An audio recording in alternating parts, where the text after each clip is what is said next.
January 15th, Job 40. Moreover, the Lord answered Job and said, "Shall the one who contends with the Almighty correct him?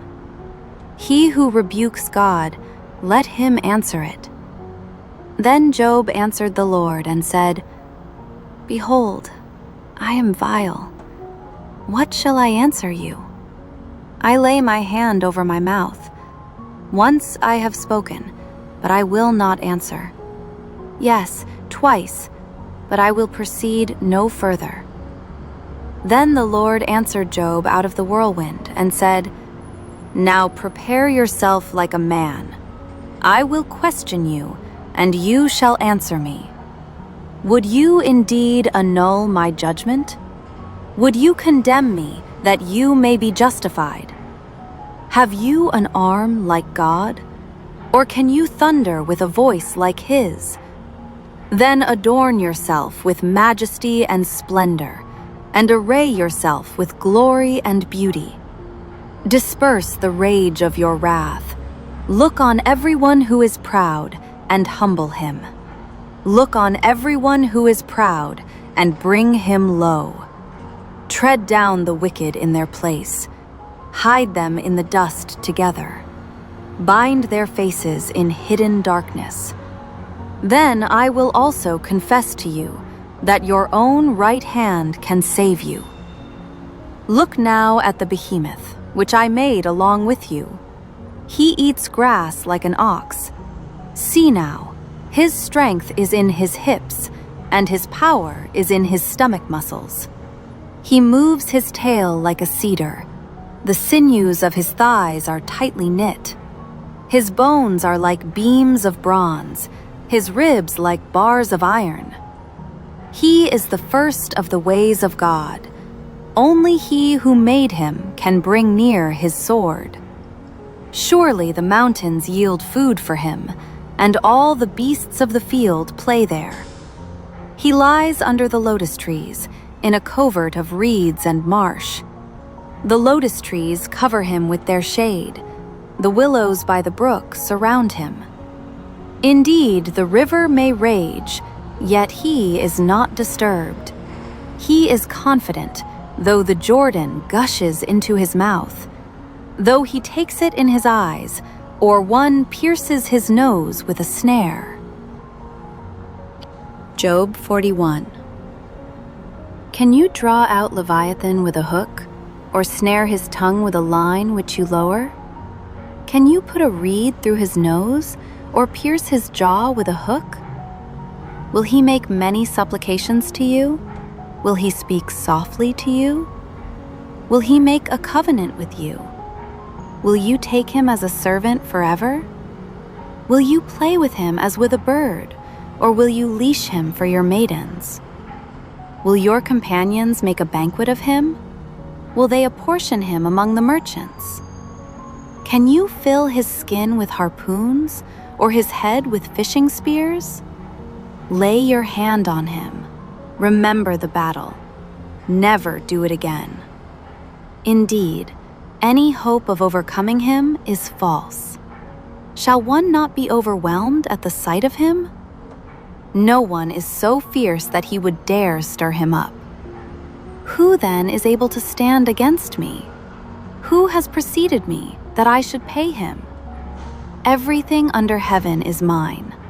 I will not conceal his limbs, his mighty power, or his graceful proportions. Who can remove his outer coat? Who can approach him with a double bridle? Who can open the doors of his face with his terrible teeth all around? His rows of scales are his pride, shut up tightly as with a seal. One is so near another that no air can come between them. They are joined one to another. They stick together and cannot be parted. His sneezings flash forth light, and his eyes are like the eyelids of the morning. Out of his mouth go burning lights, sparks of fire shoot out. Smoke goes out of his nostrils, as from a boiling pot and burning rushes. His breath kindles coals, and a flame goes out of his mouth. strength dwells in his neck, and sorrow dances before him. The folds of his flesh are joined together. They are firm on him and cannot be moved. His heart is as hard as stone, even as hard as the lower millstone. When he raises himself up, the mighty are afraid. Because of his crashings, they are beside themselves. Though the sword reaches him, it cannot avail, nor does spear, dart, or javelin. He regards iron as straw, and bronze as rotten wood. The arrow cannot make him flee. Slingstones become like stubble to him. Darts are regarded as straw. He laughs at the threat of javelins. His undersides are like sharp potsherds. He spreads pointed marks in the mire. He makes the deep boil like a pot. He makes the sea like a pot of ointment. He leaves a shining wake behind him. One would think the deep had white hair. On earth, there is nothing like him, which is made without fear. He beholds every high thing. He is king over all the children of pride. Job 42. Then Job answered the Lord and said, I know that you can do everything, and that no purpose of yours can be withheld from you. You asked, who is this who hides counsel without knowledge? Therefore I have uttered what I did not understand, things too wonderful for me, which I did not know. Listen, please, and let me speak. You said, I will question you, and you shall answer me. I have heard of you by the hearing of the ear, but now my eye sees you. Therefore I abhor myself, and repent in dust and ashes. And so it was, after the Lord had spoken these words to Job, that the Lord said to Eliphaz the Temanite, My wrath is aroused against you and your 2 friends, for you have not spoken of me what is right, as my servant Job has. Now therefore, take for yourselves 7 bulls and 7 rams, go to my servant Job, and offer up for yourselves a burnt offering, and my servant Job shall pray for you. For I will accept him, lest I deal with you according to your folly, because you have not spoken of me what is right, as my servant Job has.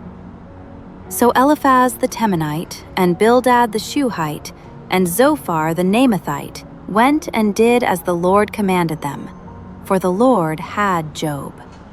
And the Lord restored Job's losses when he prayed for his friends. Indeed, the Lord gave Job twice as much as he had before.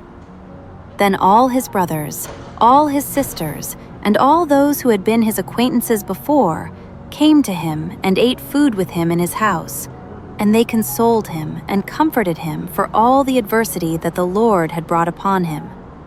Each one gave him a piece of silver, and each a ring of gold. Now the Lord blessed the latter days of Job more than his beginning, for he had 14,000 sheep, 6,000 camels, 1,000 yoke of oxen, and 1,000 female donkeys. He also had 7 sons and 3 daughters. And he called the name of the first Jemimah, the name of the second Keziah, and the name of the third Karen Hapuch. In all the land were found no women so beautiful as the daughters of Job, and their father gave them an inheritance among their brothers. After this, Job lived 140 years, and saw his children and grandchildren for 4 generations. So Job died, old and full of days.